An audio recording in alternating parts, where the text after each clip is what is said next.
Today on the Big Six in 60, the Knicks beat the Celtics in Madison Square Garden. Mike Brown winning a playoff-level chess match against Joe Mazzulla? While Boston tries to figure out how it fell to New York. Well, the Celtics didn't really make any defensive adjustments that I saw. And the Rockets get a win over the 76ers. It's 8 wins in a row for the Houston Rockets as they pick up the victory tonight. This is the Big Six in 60, the 6 biggest national sports stories from our local experts at the Locked On Podcast Network. We bring you the real story, why it matters, what's next, who wins the big game, and more, all in 60 minutes. The Big Six in 60 starts now.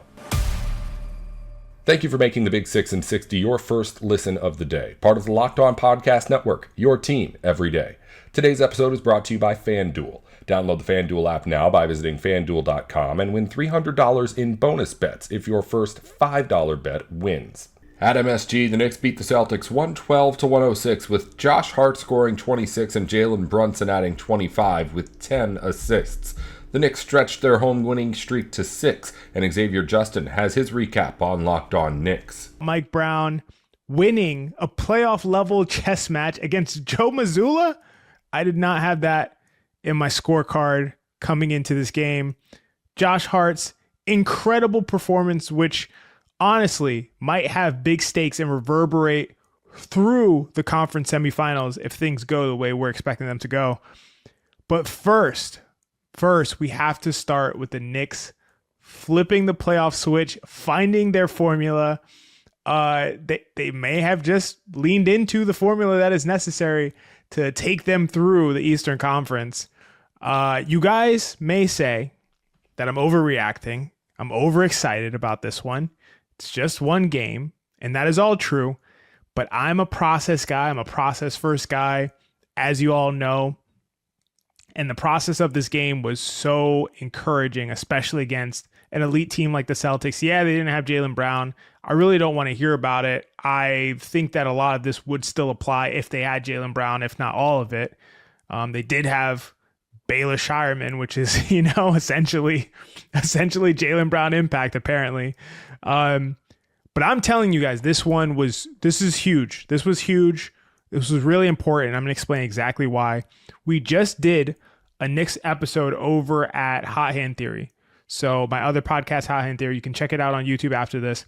And a hypothesis that I pitched was basically my attempt to reconcile what we've seen from the Knicks all season versus the fact that Mike Brown is a really good coach, a really smart coach. This is a brilliant organization with a deep analytics staff. And I'm trying to reconcile that with what we've seen from them, like the ups and the downs, the weird lineups and rotations, the inconsistency from Brown himself in terms of deployment, in terms of tactical approach. And what I said was maybe the reality is that Brown is truly taking to heart that the regular season doesn't matter for the Knicks and should be used as a playing ground for experimentation. This is an idea that I've talked about all last season, and we were very frustrated with how the team was coached. Basically, with the team being coached like the regular season was the playoffs throughout the entire season. Then there's nowhere else to go when you get to the playoffs, and you don't even know what works. You don't even know what your counters are when your back is up against the wall, and you're left trying things last minute that you haven't even tried all season. And that's exactly what ended up happening. But maybe Brown has really taken this to heart. We've called for Brunson Towns' actions all season. Statistically, we know it is one of the most effective actions in the entire league this season. And some games, we'd barely see it. We'd see it like no Brunson Towns. It'd be like once. And shout out to Shax on Twitter, who probably has tracked the number of Brunson Towns actions that we've gotten, in the game all season. But I know for sure some games it was like 1 or 2, and some it's a lot more. Now we're starting to see it pour in. The Hawks game, we saw it. The Celtics game, we just saw it. Brunson Towns pick and roll. Towns Brunson inverted pick and roll. Towns DHOs with Brunson. Towns DHOs with Brunson into a pick and roll. empty side pick and roll, a pick and roll from the top of the key, run it with a brush screen from Josh Hart or Mikal Bridges or OG Anunoby so Brunson gets ahead of steam. All of these different variations, but you put those two in actions, it is one of the most unstoppable sets in the league, like the Jokic-Murray type action, because that is how good those two offensive players are. The Celtics didn't know what to do. They didn't know what to do. They were desperate not to switch Queta onto Brunson, and with the big on Towns and with space around him, it's lights out. It's over. We know this. This is something we know. And for me all season, I'm like, this is something we know. I know this. Locked On Knicks listeners know this. Hot Hand Theory listeners know this. Mike Brown has to know this. So what is happening? And maybe it's not that Mike Brown was oblivious to this all season long, but he was biding his time. Why run it all season? Let's try the other stuff out that we know we may need to go to when teams come up with all of the variety of counters that they're going to. But this is the dominant action, and this is a dominant action. I will run it when it's time, and this would honestly make everything make so much more sense to me. We saw Josh Hart actually shoot the ball. 0 of 2 in the first half, very hesitant. He even on one occasion passed up a wide open corner three. It was a 5-on-4. I forget who was stuck down the court for the Celtics, but it was a 5-on-4. Josh Hart wide open from the corner says, no, I'll pass it up. He vacates the corner, dribble drives, gets picked up, swings it to Mikal Bridges, who replaces him in the exact corner with the exact same shot. And then Bridges takes it and knocks it down. So it's just like, wait, what's going on? This is not a good precedent you're setting. We know how the Celtics want to attack you, Josh. Not a good precedent. We're just looking uncomfortable. But then in the second half, Josh flips his own switch and suddenly he decides he's going to go down with the shooting. He's going to go down with the ship shooting his shot.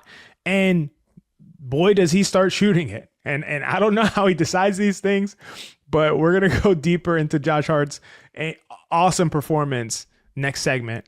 But to go further with the Knicks formula, we saw the Knicks actually say, you know what? We're going to sprinkle in switches onto these guys. Yeah, you have Peyton Pritchard, a great isolation player. Yeah, you have Jason Tatum, a great isolation player. Let Mitch switch on to Tatum. Go ahead. Good luck with that. Let Brunson switch on to Tatum. We'll see how many points per possession you score out of these isolations, especially from inside the three-point line. Let Mitch switch on to Peyton Pritchard, which didn't work too well. Peyton Pritchard was had an incredible game. He was awesome in this game. But you got to ride with these switches sometimes. At the very least, sometimes you got to sprinkle it in and throw it in and give them a heavy diet of it in some situations. And we saw the Knicks do this. They discovered it last year during the playoffs, and it is in large part why they beat the Boston Celtics in the Eastern Conference semifinals. But we saw them rediscover it. Or maybe Mike Brown's like, I know I'm going to go to that when it's time. So genuinely, this switching defense where you allow the Celtics players to isolate, it discombobulates them. They don't know what to do. They're like a dog who's chasing a FedEx or an Amazon truck down the street. They're chasing it. They're running after the truck and they're just barking their heads off. And then the truck stops at a stop sign and they get there and they're just like, oh, what do I do now? I caught you. What do we do now? That's what the Celtics are furiously pursuing these switches. Screen. Let's bring Brunson into it. Bring Towns into it. And then they switch and then they're like, oh, I guess I take this fadeaway mid-range jumper from 18 feet now. Blah, blah. Cool. You live with it. If you're the Knicks, you live with it. You try to keep them in front and you live with it. And the Knicks did that in tons of moments in this game. Was it always perfect? No, it's not always going to be perfect, but you're playing the numbers. You're saying sometimes Peyton Pritchard is going to get all the way to the rim and get a layup on this switch. He's going to in and out dribble Mitchell Robinson and just get all the way to the rim. Sometimes Tatum's going to draw a foul, Brunson closing out to and getting underneath the landing space. Sometimes it's going to happen. Other times he's going to take a shot from 18 feet that's relatively contested as Brunson tries to stay in front of him. and he's going to miss that shot. And that's going to happen more times than it's not. It just is, because if we're playing the numbers, that's what he shoots on these types of shots. That's what most players do on these types of shots. Jaylen Brown's going to do a little better, in my opinion. So that's going to be another challenge. But the challenge is for Mike Brown to stick with it in those situations. And then we see the late game offense. It's not just isolate Jalen Brunson. It's Brunson Towns, Brunson Hart. It's isolate when you have Kata on you and you have tons of space, but it's Brunson orchestrate the offense, not become a one-on-one player to dominate the offense in that way, but orchestrate the offense, pick and choose based on what the defense is giving you. And it was Brunson's ability to make the right decision over and over, make the right passes, lobs. He's surveying the whole court. He is, getting it out early for a pick and pop with Towns, who hits a three. He is firing it down below the rim to Josh Hart, who is open to get a layup. He's throwing lobs to Mitchell Robinson when he was on the court, and you're running double stagger screens with Towns and Mitch. It really impressive job by Jalen Brunson. And to me, the Knicks figured out their formula in all of these aspects, all in the same game. Super impressive. And for a Brunson standpoint, I just want to say on this for one moment, 10 assists, 1 turnover. His last 3 games, 33 assists to 6 turnovers. I have been fighting for years about Jalen Brunson just being a better passer than everyone thinks. I've argued this ferociously. A lot of times, you guys disagree with me in the comments, which is totally fair. I love when you guys disagree. I'm always in there interacting with you guys. My co-host on Hot Hand Theory, Jeff, has disagreed with me. I think Gavin is not totally bought into Jalen Brunson as a passer, but I think he's closer to me than some other people. But we might have to do an entire show on Jalen Brunson's passing.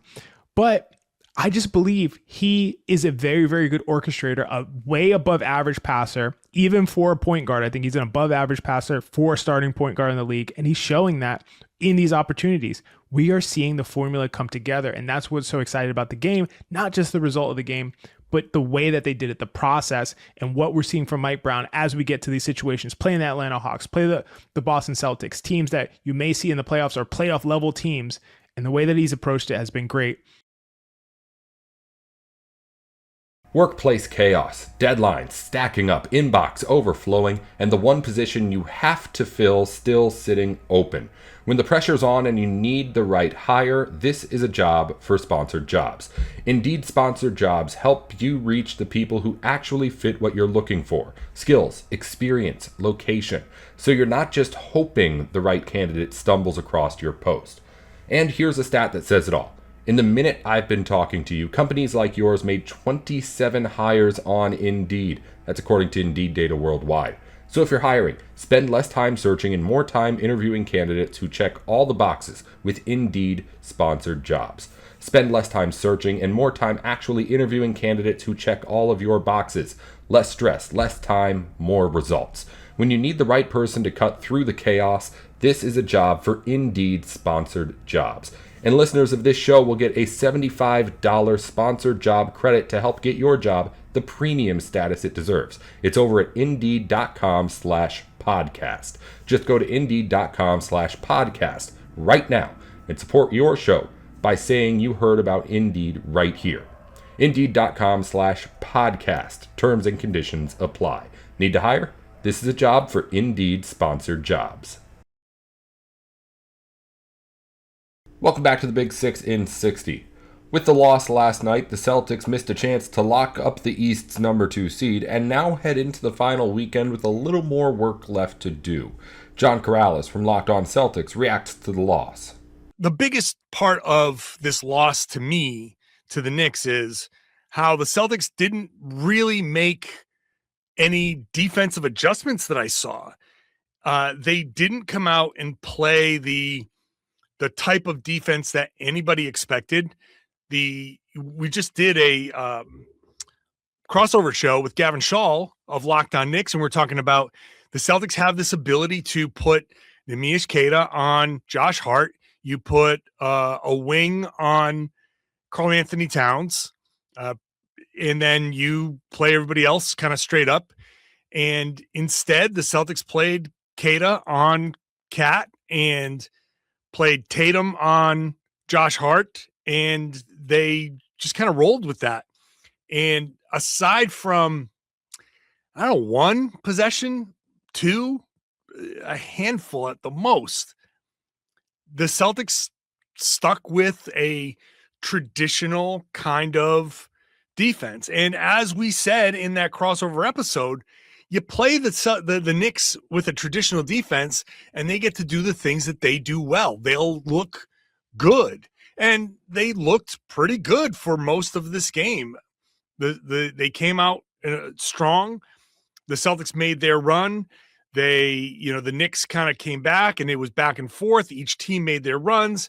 And then in the fourth quarter, it was the Knicks that finished stronger later and came away with this win. And Josh Hart was a huge, the huge reason why in the fourth quarter, Hart finishes the game with a game high 26 points. He shot 5 of 7 from 3, 10 of 15 from the field.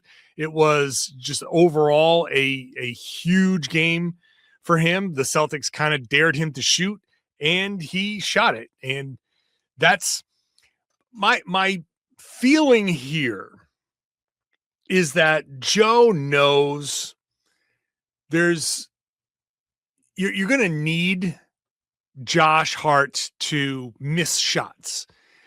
And you build up this, hey, you know what? Let Josh shoot.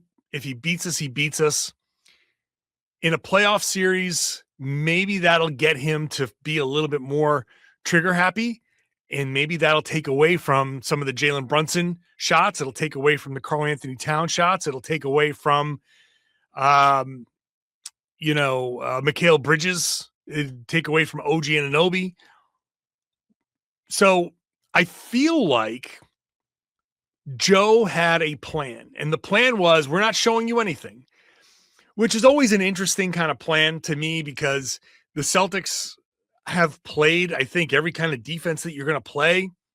If the New York Knicks staff is worth its salt at all, they have already been compiling Celtics things. If you're a video coordinator for the Knicks, do you not have a separate folder for everything the Celtics are doing? Every time you see a Celtics game and they play some zone, you clip it and put it into a folder. And you label it Celtics zone. Whenever you see the Celtics play, a weird switch, anything different. If you're good at your job, you clip it, you find it, you clip it, you save it for later. And then when you're putting a scout together for the playoffs, you have all of these contingencies. But in the ultimate gamesmanship, the Celtics did not want to give the Knicks anything fresh, no fresh information, no, hey, we just saw that. You want to make them go through their mental Rolodex. You want it to take an extra possession or two.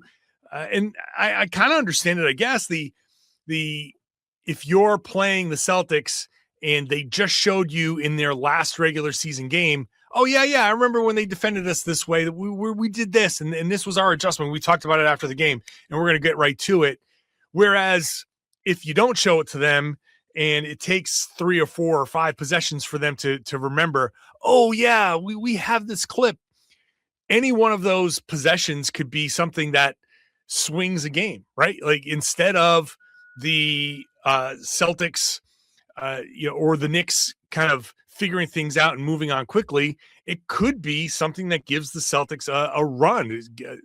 2 baskets, in a game like this where the Celtics lose 112 to 106, 2 baskets earlier in the fourth quarter could easily flip this score, right? Instead of Baylor Shireman hitting a 3-pointer to put the Celtics up by, was it 2 or 3? Maybe that's something that puts them up double digits. And that could be the difference in this gamesmanship. So Joe didn't show them anything. Now that I think led to a pretty rough finish for the Celtics because they gave up just bucket after bucket. I felt bad for Neemias Queta who has been amazing all season long and who has been, I think, obviously one of the linchpins of the Celtics defense. He was kind of out on an island.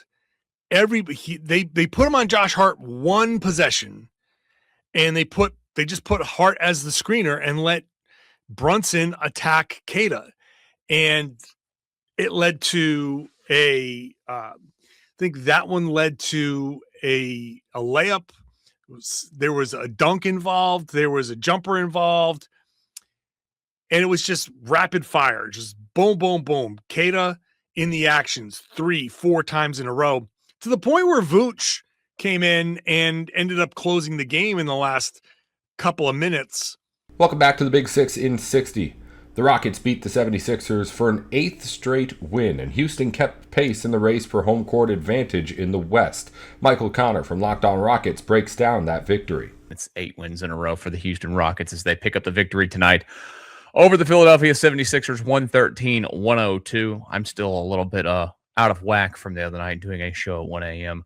But here we are as they get the victory, 113-102, like I mentioned. Win number 51 of the regular season now for the Rockets, 51-29. When you go to the, make sure the standings have updated. They haven't updated the standings yet. Why have they not updated the standings yet? We'll get you the up to the latest second. The Lakers are playing tonight, and that, of course, factors into all of this. They are currently beating, as we are doing this show, the Golden State Warriors by just a few points. The Rockets are currently the 4 seed with a win at 51-29. They would play the Lakers, who are the 5 seed, in the first round of the Western Conference playoffs, which, like I've said many, many, many times, I would take my chances with that matchup every single time. Doesn't mean that they're going to win, but I feel better about that matchup than any of them. I love when you go to the NBA website right now. It says, Lakers face Warriors, sit 1.5 games back of 3 seed. You might want to talk about how they're sliding in the other direction, and they're now the 5 seed because the Rockets have won tonight. So you want the Warriors to win the game tonight because the Rockets can stick in that 4 seed, and the Rockets need that because, of course, they do not have the tiebreaker advantage over the Lakers because of the way that they played those last couple of games. So let's get to tonight's game, though. What's the number one thing that you're going to be talking about from this one? This is what you'll be talking about. I mean, I know what most of you are going to be talking about. You're going to not like the fourth quarter. We're going to forget all the good in the game, and we're going to talk about the fourth quarter. And I get it. Fourth quarter was abysmal. Pull up the box score here for the fourth quarter specifically.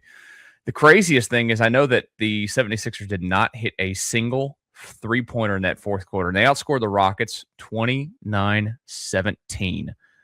Philadelphia went 0 for 6 from 3 in that quarter, and they outscored the Rockets 29-17. And the Rockets hit 4 3-pointers in the quarter. The Rockets shot 40% from 3 in the quarter, 4 of 10. They just missed everything else, 6 of 20 from the field. They even missed free throws, hitting just 1 of 4. Wild work. I think if there's one thing, you have to, and I'm guilty of this too. We live in a society where everything's going to be perfect and everything is glamorized and everything is a highlight reel and all this, that, and the other. Games are not always a highlight reel. They rarely are. Games are usually a fight it out, drag, bare knuckle, brutal, whatever, in any sport. They're never always easy. This one looked like it could be easy tonight and should be easy. I mean, the Rockets were kicking their backsides. I mean, just go quarter by quarter. 35-26 in the first. Second quarter, 38-30. They put up, 70? I don't want to do math. 73 points in the first half alone. Come out in the third. Not as big of a, beat down, but 23-17. You just don't expect that to happen there in the fourth quarter. You get a little bit of the eyes on the end of the tunnel, end of the game. You've got this thing in the bag. You think you're done. Human nature can creep in, whatever it is. But the end result is the only thing that obviously matters here. And I think we too often with games will go and look at things and freak out and this, that, or the other and forget that they won tonight. And they won.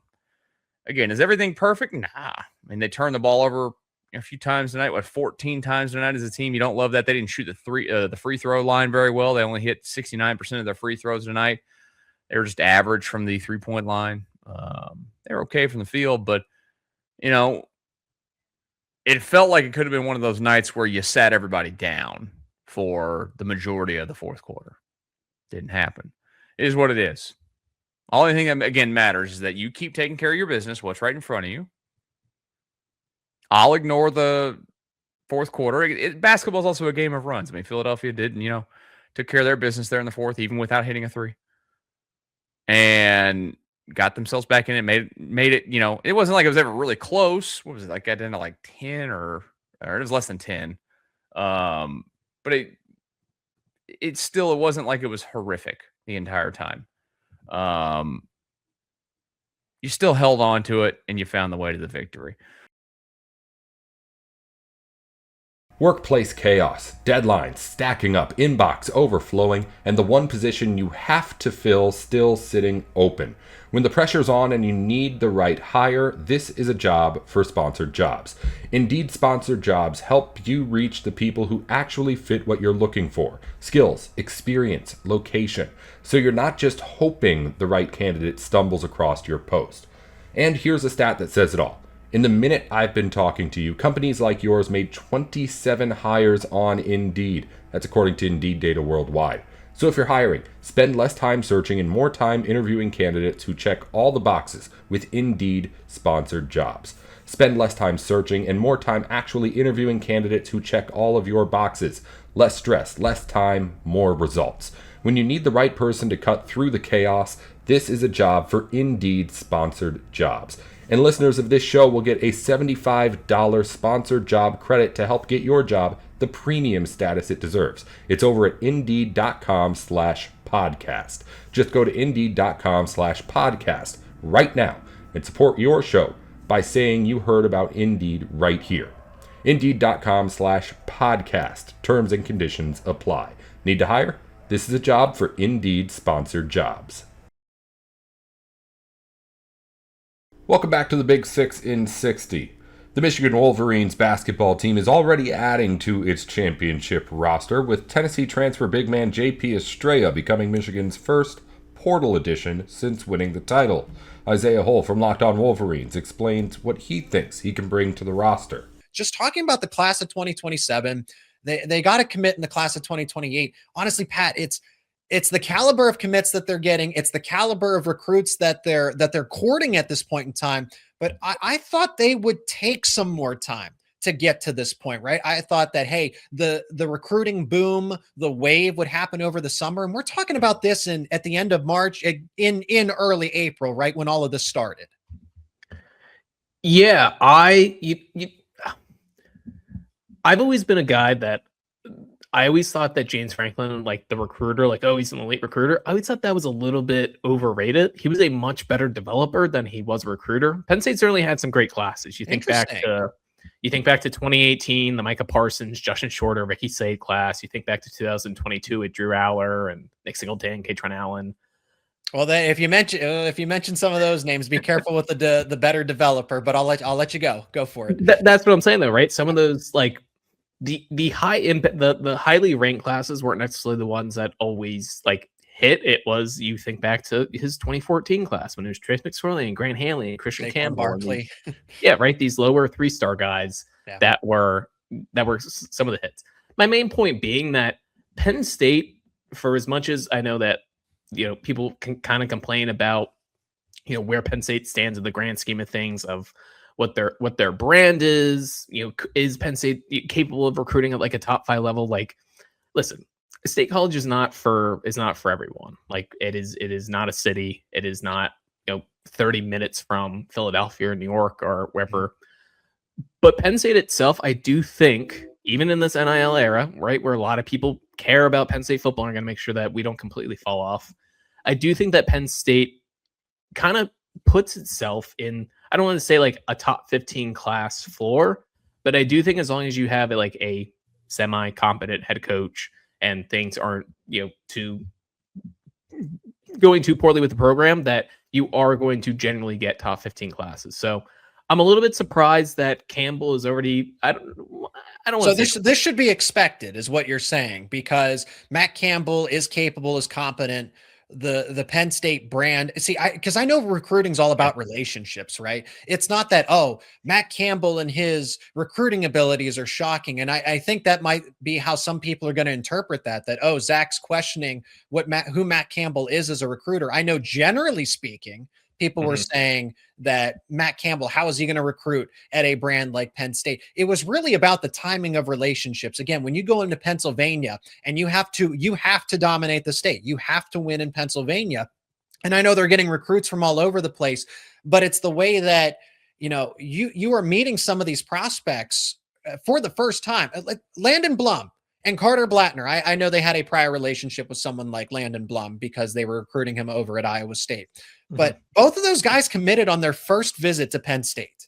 That speaks volumes to me, that Matt Campbell is pushing past that understanding that, okay, relationships and recruiting, they're going to take time. And he's bulldozing all past that and convincing guys to commit immediately here. I'm not saying that relationships are not the most important part, but I do think, like, for example, Carter Blattner, like a Jersey kid, like, I think that there's just naturally this, like, the Penn State brand, like, okay, the Penn State brand nationally is not probably what it is for Michigan or Ohio State, right? If you show the Penn State logo to a kid in Texas, it's not going to mean the same that it does for, if you show Alabama or you show USC or even if you show Oregon.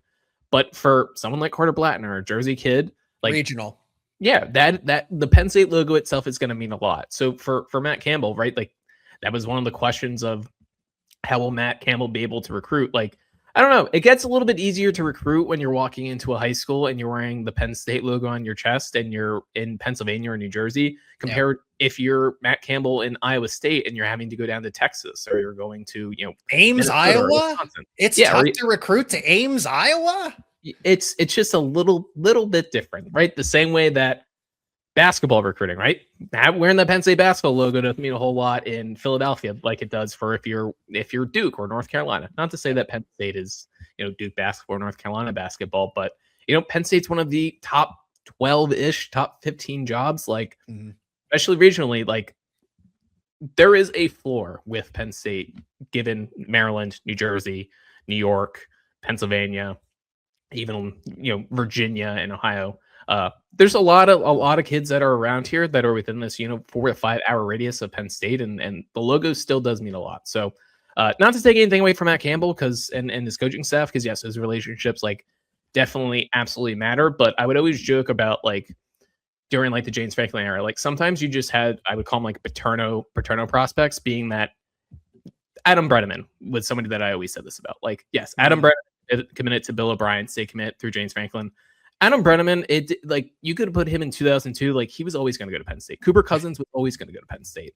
Yep. Not saying that Carter Blattner is like that level, but you do have those type of prospects in the Northeast where it's just like Penn State is the big brand. Penn State is the main school, and that's where they go. So yeah, it helps to be a big brand in football is my main point.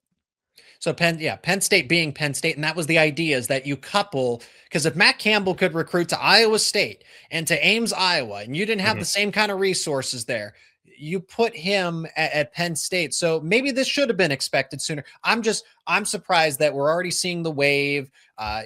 They're in contention for a 5-star quarterback, if not potentially. And then if they don't get him, it's within the realistic realm of possibilities that they're going to land a top 10 quarterback as a consolation. And it's at that point, it's like, whoa, right out of the gate here.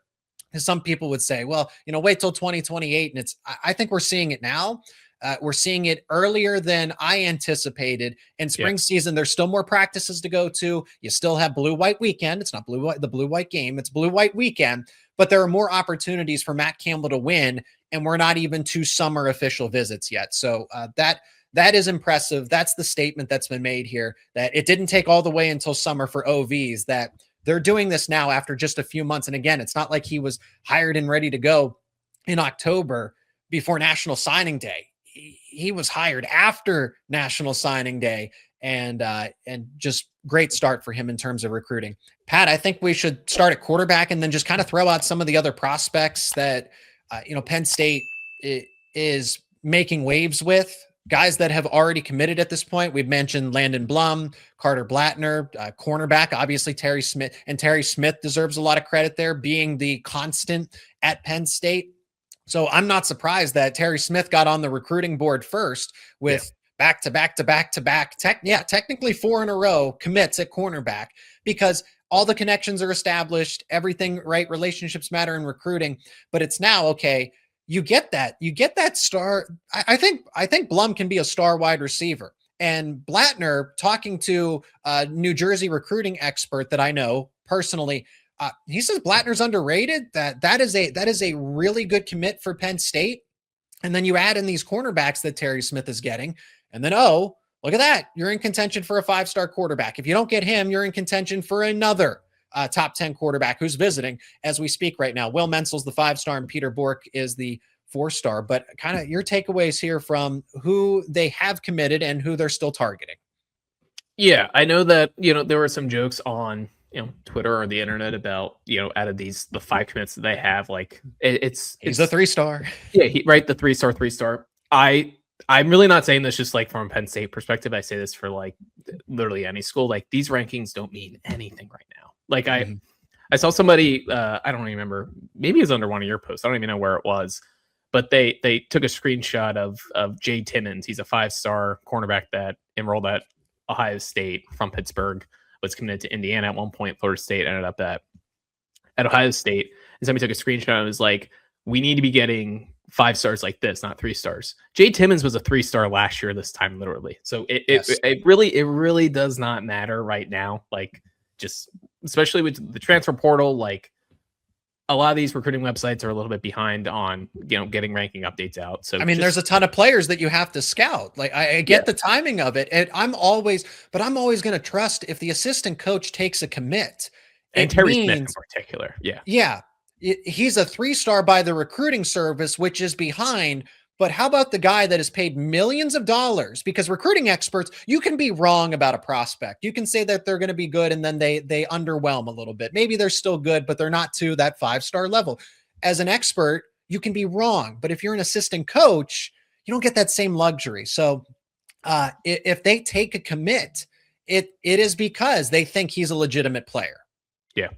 And no, just to go back to speak on kind of like where Penn State is trending, even though, right, some of these 3-star guys I think will end up 4-star guys, and we'll look back on someone like Samaje Robinson. Like, I think he's probably going to end up a top 200 kid. He's probably going to end up a top 150 kid potentially. Yeah. So even if he's a 3-star right now, again, not that big of a deal. But kind of talk about some of the guys that we're looking at. You mentioned the quarterbacks, Will Menzel, Arizona kid, 5-star, I believe, on some sites, 4-star on others. Peter Bork, Massachusetts kid, right? Top 100 quarterback. It's a good spot to be in for Penn State, where, they're probably like top 3-ish for Will Menzel. And Peter Bork, it seems like they're really, really trending in the right direction.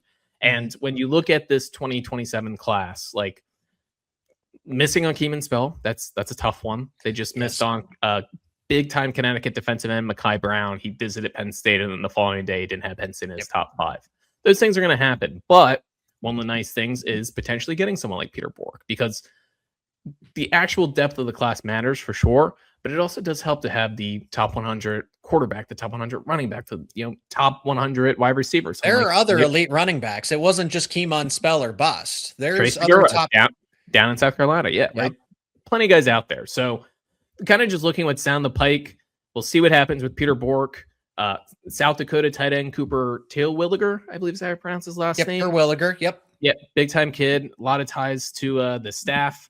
Khalil Taylor, a one-time Penn State commit at wide receiver. He's a top 100 kid that it seems like things are trending in the right direction. An Oklahoma linebacker. Last time Penn State's had an Oklahoma player, I don't know if ever, but Case Alexander, his brother's currently at Penn State. Cooper, he's another guy who seems like things are trending well. Again, I mean, brother being here is a good thing, but Oklahoma's still a long ways away. And then at cornerback, Terry Smith is just going to take as many corners as he wants. Keyshawn Telfair from Ohio.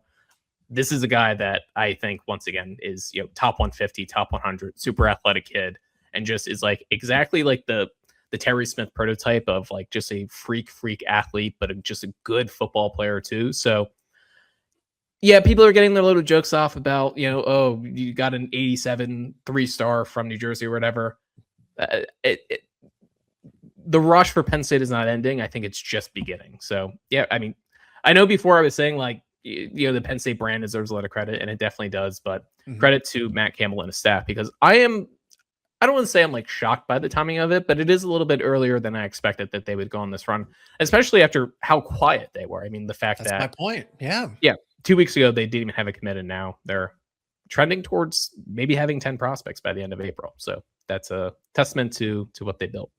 And now it's not really so much about, quantity is great, right? I want to see this recruiting class, to get to max capacity, whether if that's 30, 35, is that 40 prospects, right? Are we thinking that? Because I know I've talked to another recruiting expert that says, hey, it might be worth Penn State taking that many prospects at the end of the day. Okay, so be it. But what about, because you mentioned the depth, but what about the elite players? Okay, so you mentioned Mekhi Brown is going to go somewhere else.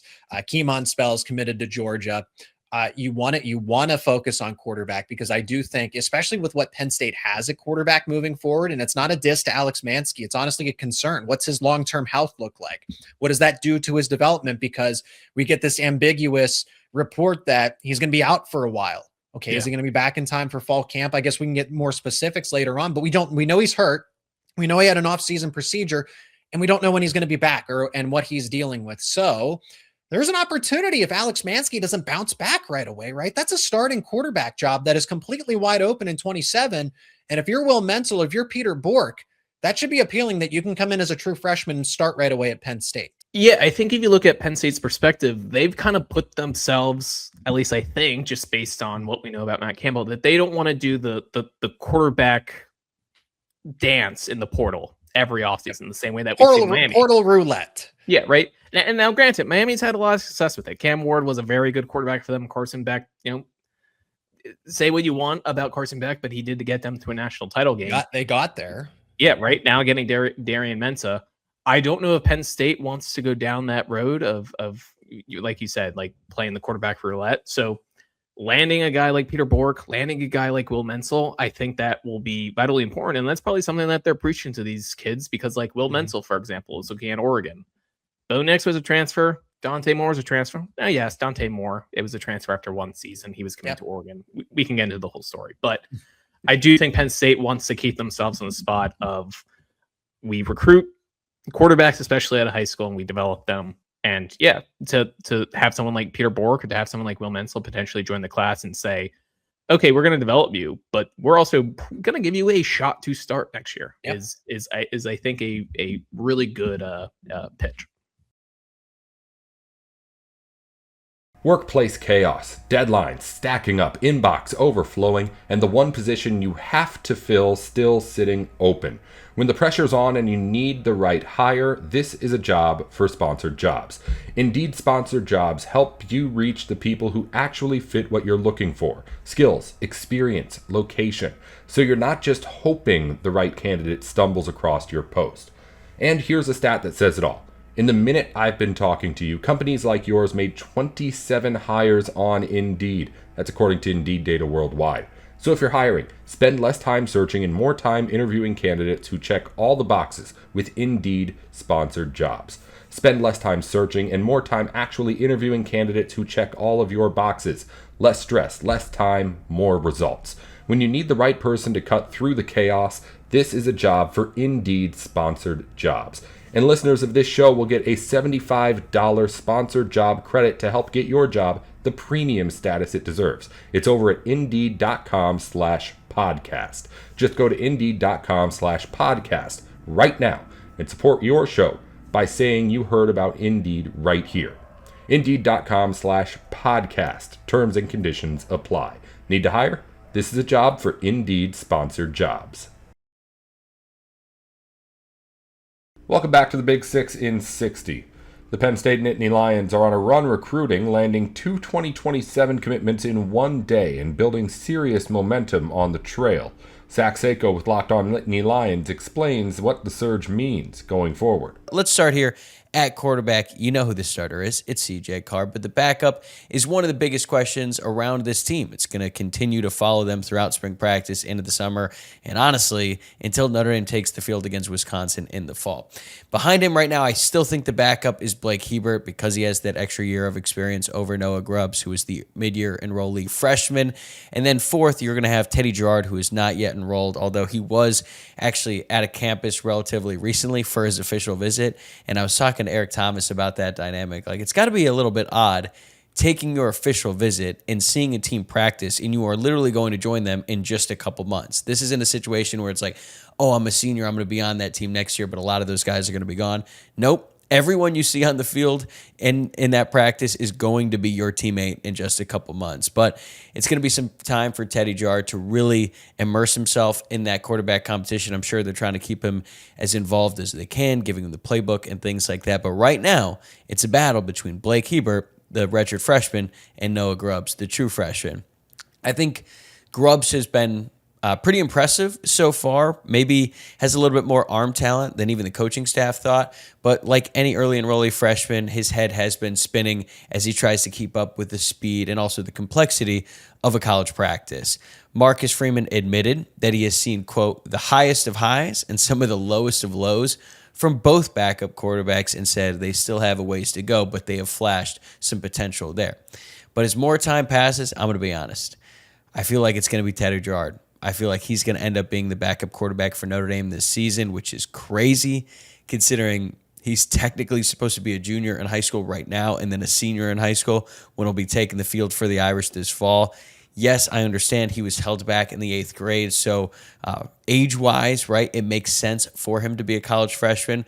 But look, there's a big difference in your development when you have played high school football for 3 years as opposed to 4. Just ask Tyler Buckner, who had his senior year wiped away because he was playing high school football in California, and he did not have a senior season because of the COVID pandemic. I think they had a spring league that year, but rather than playing for his high school team in the spring, he ended up joining Notre Dame early as another early enrollee. Now, am I saying that Teddy Gerard is going to end up like Tyler Buckner? Absolutely not. But when you consider the fact that we might be one play away from seeing Teddy Gerard run out there as a quarterback for a team with title aspirations, I think it's fair to be concerned about his inexperience. And when you think about the struggles that Noah Grubbs is facing right now, you know, at least he's dealing with it in March and April. Gerard's not going to experience that until the end of July, early August. Now he'll get a glimpse of it when they do those summer workouts and those summer practices that are player-led, but still, it's not going to be the real thing until he gets to fall camp.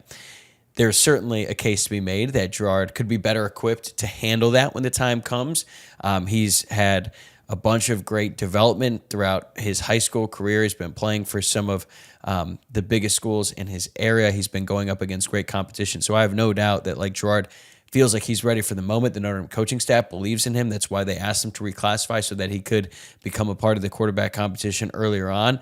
But still, it's not an ideal situation for Notre Dame to be in right now with the backup quarterbacks that they have. I'm still pretty surprised that they were not more aggressive in pursuing a backup quarterback in the transfer portal, even though we all knew it was going to be a difficult thing to do, to land a quality backup who's going to be willing to sit behind CJ Carr and also understand he might not be the quarterback for the future. But you know, that's just how Notre Dame went about their business here, and I think the hope is that Teddy Gerard is just ready to go early on, and this might become the new norm with high school quarterbacks reclassifying and entering college even earlier. Now, at running back, it's been a little bit of a change of pace here compared to what we thought it was going to be because there's just a lot of injuries in that room. Aeneas Williams is limited, but he's still the starter.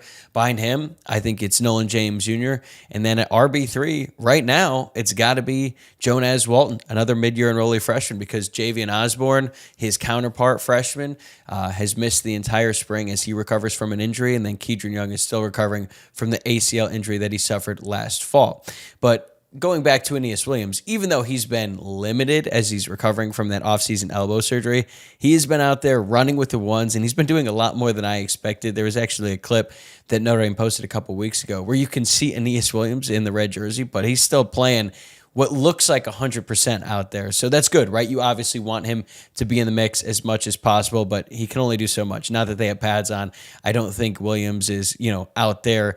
Even if the rest of the team is tackling, they're not going to put him in a compromising situation. But I think the biggest surprise going into spring was that Javian Osborne was going to miss the entire thing, because he is a player who some people were talking about competing for playing time right away. Of all the true freshmen on the entire team, I think Javian Osborne and Ian Premer had the clearest paths to playing time, and that's not to write off Jonas Walton at all. I think he has a great chance to play as well. But when you kind of heard some of the stuff going on behind the scenes and just how the coaches thought about these two running backs, Osborne and Walton, they were really excited about both, but Osborne had the perception of being more college ready just from a physical standpoint from day one.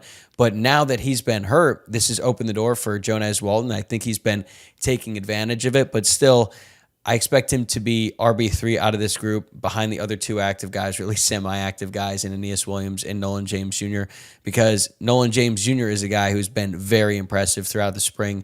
We talked about him a lot on yesterday's show. He had a clear path to RB2 when it became clear that Young was not going to be able to go out there. And just based on the way that the coaches rave about him, it's clear that he has had a really impressive spring. I'm not expecting a Kyron Williams level jump from his redshirt season to his redshirt freshman season for Nolan James Jr., but there are a lot of similarities between the two in terms of how dedicated they are to reaching their full potential. And honestly, there was probably more buzz about Nolan James Jr. as a freshman than there was with Kyron Williams. If you remember, last fall, we honestly contemplated whether Nolan James Jr. would beat out Aeneas Williams to be RB3. Now, it obviously didn't happen. Even though Aeneas Williams suffered that injury in fall camp, it was clear he was the third running back throughout the season. But just the fact that James Jr. was competitive in that spot tells you something when you consider the fact that Aeneas Williams was making plays with the starters during the college football playoff the season prior to that. So if Nolan James Jr. has sort of transformed his body, he's gotten bigger, he's gotten stronger, which was an issue for him last year, and he's ready to go out there and show it.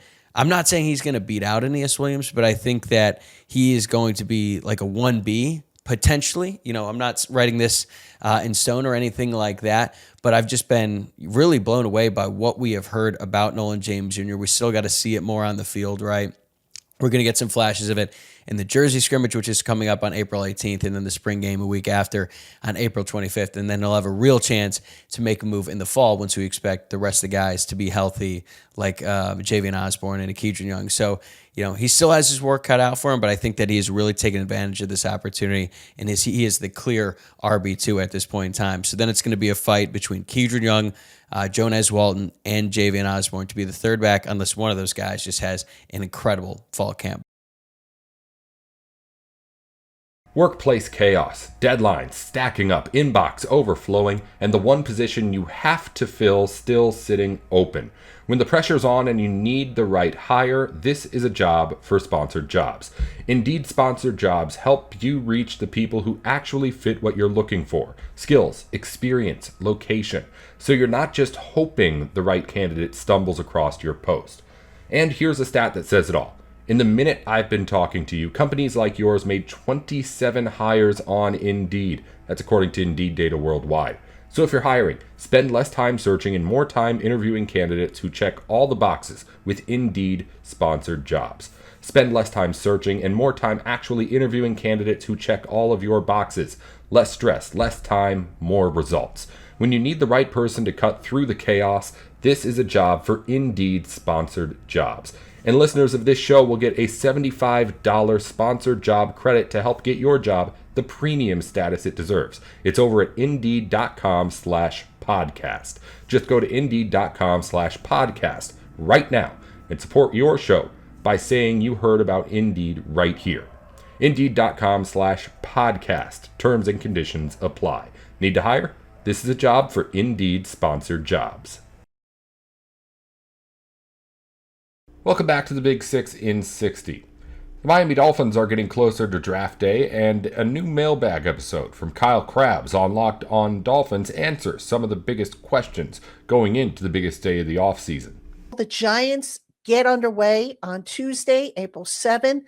Head coach John Harbaugh will welcome in those to the voluntary, keyword here, voluntary off-season program who show up. They'll have a team meeting. John Harbaugh will share his message. He will share his vision. give the team a little bit of a pep talk. I would imagine Giants.com is probably going to capture parts of it and put that out on social media. But basically, these first few days of the offseason program are going to be all about setting the tone, the direction of the franchise. All right. The Giants over the last few years, as we know, they've kind of lost their way a little bit. So Harbaugh has been talking about, the direction, what he expects. If you followed some of the interviews that he's done, he talked about, the message, the identity that he wants for the team. And this is all going to be shared with the players as they show up to the start of the offseason program. Now, remember, the offseason program is voluntary, but I would fully anticipate that a lot of guys are going to be there. I would be shocked if the Giants don't have 100% attendance. And it's kind of interesting. I think the reason why the Giants are starting one day after when they can really start, they could start on April 6th, but I think the reason why they're starting the next day is to allow guys to come in, anybody who was at home spending the holiday weekend with their families. So they're giving them a little extra time to get into New Jersey if they plan to attend the off-season program. All right. So the message that John Harbaugh is probably going to share with these players and is to finish. He's going to share, leave your egos at the door. If you don't love football, you're not going to be here. Put the work in, do all the little details, pay attention to all the little details, because that's where it all begins. Get to know your teammates. You've got to rely on these guys when push comes to shove in the huddle. And even though a lot of guys are coming back who played with each other last year, you've got a lot of new faces coming in. So it's going to be all about building that camaraderie. That's all about, getting everybody back into condition. Guys have been working out, I'm sure, on their own, but now they get to come in and work under the supervision of the strength and conditioning coaches. All right. So for the first couple of weeks, it's going to be all about, strength and conditioning and rehab and all that stuff. Now, as you all know, the Giants are going to have a mini camp this month. It will be the days before the draft. It's April 21st through the 23rd, I believe. So that mini camp, as of right now, not open to the media. So we won't be able to, report on anything that there. But it's an opportunity that's afforded to all teams with a new head coach to basically get their guys on the field and kind of see what they've got, see them in person, ask them to run certain types of plays and, certain types of things so that they can kind of tweak the direction that maybe they're planning to go in and as far as, plays and what they ask these players to do. So that all being said, what do we need to keep an eye on? Well, again, who's going to show up? I fully think that it's going to be 100% attendance. Now, John Harbaugh, when he speaks to the media on Tuesday, and by the way, it'll be Harbaugh and the three coordinators who are scheduled to speak to the media. Right now, the players are not scheduled to speak. So Harbaugh doesn't have to necessarily tell us who's there and who's not. And I don't think he will. Because again, it's voluntary. So to call somebody out publicly, well, we just won't know unless, somebody leaks it to the media. But there is one key message that the Giants will need to drill home to the players, that Harbaugh and his coaches will need to drill home to the players when they begin to really get into it and work with them. Because right now, for these first 2 weeks, they can't do anything really football related. They can just have a general welcome meeting, but they can't do anything football related because this is the first phase of the offseason conditioning program. So the Giants are getting underway this week. Offseason program begins. Again, it's voluntary, but I would fully guess that a lot of people are going to show up, if not 100% close to it. Now, there's one big message that is important that I think is going to be a running theme throughout the offseason. And it's going to carry over into training camp. And it's going to carry over into the regular season. And what's that message? The Giants have got to transition. All right. They have got to go from being a developmental team to a win now team. That's got to be their grand identity. Because, for years we've been talking about how the Giants are rebuilding the roster. They're coming off of a bad season and they've got to rebuild the roster and they've got to add pieces and whatnot. Well, they worked on the roster in free agency, but it wasn't a strict rebuild. It was more or less a retooling, if you will. All right. They tweaked a few spots, added a few guys in here, set themselves up for the draft to where they can go in just about any direction. It's not like, sitting there at 5, it's obvious that they have to go this position or that position. So that's all stuff that they did to set up the roster. And that's all, John Harbaugh driving that during the offseason, during the free agency period. So now it is time to take that to the next step, which is win now. And Harbaugh has said repeatedly that he believes this Giant team will be able to compete, will be able to win some games this year. All right. It would be nice if they could win more than 4 games like they did last year, or 3 games like they did the year before. And I think John Harbaugh feels very confident in that. He feels confident that they can challenge, at the very least, a wild card spot.